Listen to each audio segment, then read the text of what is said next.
არ მისარგებლია 0 წლის. საერთოდ არ მისარგებლია არასოდეს. არ დამჭირებია არაფერი. არცი არა ვარ, არც მაგი არ ვიცი. ჯერ ვერ გევიგე რამა გადახსახელი და რანაირად უნდა გადივიხადო არც მაგი არ ვიცი. ახალი ცელების აბონენტებთან და 2000-ში ვიწვით სააბონენტოსთან და მიმდინარე დავალებასთან ერთად. და გასაოცარია 2000-ში ხალხი დავალება როგორ დაგროვდა მეცხრე. არა. არ დაგვირაგია. არ ვიცი, ახლა მოვიზიტო დავარკვიო. ყველასა გადასახდელი 87 წელი. როგორ უნდა გადაიხადო. ეგაა ჩვენი თავრობის ორი წლის გადასახდელი. ყველა აბონენტის დავალიანება 97 თეთრ ან 2 ლარსა და 91 თეთრში ადგენს.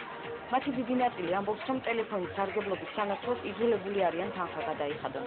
თუმცა არიან ისეთებიც, რომლებიც ამბობენ, რომ ტელეფონი რამდენიმე დღის წინ დაიდგეს და უკვე 2 წლის წინანდელ დავალიანებას ახდენს. სულ 3 დღეა რაც დავიწყე. მომი გუში მომივიდა დავალიანება. არ ვიცი გერბი. ეხლა უნდა გავიგე. რამდენი უნდა გადავიხადო.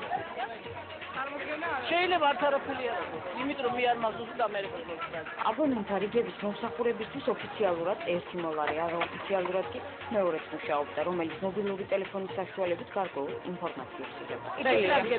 აი ეს არის დირექციიდან წარმომადგენელი და მიმართეთ იმას, რომ დაზუსტებული. და რამდენი 2007 წლის დავალიანება 0 წლის რომლის გამო გაფრთხილება ვერჯერ მიიღო აბონენტებმა მიიღეს გაფრთხილია. მე მაგარი მასშტაბ ეს დავალიანება გადავიდა აბონენტებმა და 2 მარტამდე დავალიანება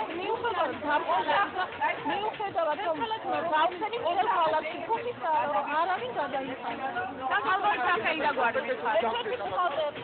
სახელი დაგვარდა და ფასთან დაკავშირებით კომენტარი საინფორმაციო ცენტრ 09-ში გააკეთეს. დირექტორის მოადგილე იურიდიულ საკითხებში ამბობს, რომ აბონენტებს არსებული დავალიანების შესახებ 1 წლის წინ რამდენჯერმე ესმევათ, მაგრამ მათ მომსახურების გადასახადი დღემდე არ გადაუხდიათ. ის გამო 09-მ ფინანსური დანაკარგი მიიღო. რაც შეეხება ახალ აბონენტებს, 09-ში ამბობენ, რომ მათ შეუძლიათ კომპანიას განცხადების მიმართონ და პრობლემას ამით მოაგვარონ. ეს მოყოლებული არის 2007 წლიდან. ანუ ჩვენ არაერთხელ გავაფრთხილეთ ამ დავალიანების თაობაზე აღნიშნული აბონენტები, ხოლმე მათ უპირობო გადახდა იმისათვის, რომ შემდგომში თუ ჩვენ მიმართავდით უკვე კანონით გათვალისწინებულ უფლებამოსილებას, რომ მათ კიდევ ზედმეტი გადასახდელი არ წარმოეშვა. შესაბამისად, დღეს მდგომარეობით მათ უწევთ იმის გადახდა, რისი საფასურადაც მათ მიიღეს საინფორმაციო მომსახურება, არავითარი ზედმეტი დარიცხვის ადგილი არ აქვს. ყოველი კონკრეტული თეთრი დარიცხულია ჩვენი ტარიფიკაციის მიხედვით, რომელიც მოქმედებდა 2007 წელს. იმ შემთხვევაში, თუ მიმდინარე გადასახადი არ დაიფარება, 09 არ გადამხდელი აბონენტების წინააღმდეგ სასჯელს სასამართლოს შეიტანს. სასამართლოში სარჩელის შეტანის უფლება აქვს იმ აბონენტებსაც, რომლებიც თვლიან, რომ მათ ზედმეტ გადასახადს ახდენებენ. დავალიანების დაფარვის მსურველებს კი ორკვირიანი ვადა აქვს. პრეზიდენტისა და ხელისუფლების შეცვლის მიზნით ეროვნული ფორუმის სამოქალაქო კომიტეტების შექმნას იწყებს. კომიტეტების მთავარი ფუნქცია თბილისსა და რეგიონებში საპროტესტო აქციებისთვის მოსახლეობის მობილიზება და ადგილობრივი ხელისუფლების ქმედებებზე კონტროლის დაწესება იქნება. ეროვნული ფორუმის მიერ დღეს გამოქვეყნებული სამოქმედო გეგმის მიხედვით კომიტეტების ამოქმედებისთანავე პარტია პრეზიდენტს გადადგომის მოთხოვნით ულტიმატუმს დაუყენებს. მისი შეუსრულებლობის შემთხვევაში კი ოპოზიციური პარტია საპროტესტო აქციებს დაიწყებს. სააკაშვილს დარედგინება მიტაცებული პოსტის საკუთარი ნებით დატოვების ულტიმატუმი. ულტიმატუმის შეუსრულებლობის შემთხვევაში მთელი ქვეყნის მასშტაბით დაიწყება. მშვიდობიანი აქციები და მანიფესტაციები თბილისში, დაფიცვები, სახელმწიფო ორგანიზაციების მასობრივი პიკეტირება მთელი საქართველოს მასშტაბით. დაუმორჩილებლობის სხვა კონსტიტუციური მექანიზმების ამოქმედება. პრეზიდენტთან და ხელისუფლებასთან ულტიმატუმის ენით საუბარი მიუღებელია მმართველი გუნდისთვის. უმრავლესობა ოპოზიციის ამ მოთხოვნას ქვეყნის კიდევ უფრო კრიზისულ სიტუაციაში შეყვანის მცდელობასთან აიგივებს. უმრავლესობის წევრები არასაპარლამენტო ოპოზიციას ქვეყნის ინტერესებისთვის საერთო ბრძოლისაკენ მოუწოდებენ. წარმომაჩნია მართებულად საქართველოში ულტიმატუმები, იმიტომ რომ ჩვენ უნდა შევძლოთ პოლიტიკოსებმა, რომ ისე მიურთიერთოთ ერთმანეთთან, რომ არ დაზარალდეს საზოგადოება. ულტიმატუმებში რადიკალურ დაპირისპირებაში, პირდაპირისპირებაში ყოველ საზოგადოება ზარალდება. ჩვენი ამოცანაა ვეძებოთ კომპრომისები, ვიპოვოთ საერთო ენა, ვიპოვოთ გამოსავლები ყველა რთული ვითარებიდან. როდესაც კრიზისი იყო, მაშინ დაინიშნა კიდეც ვადამდელი არჩევნები. ეხლა ქვეყანა ფუნქციონირებს, ძალიან ბევრი რამ არის გასაკეთებელი ეკონომიკური კრიზისის ფონზე.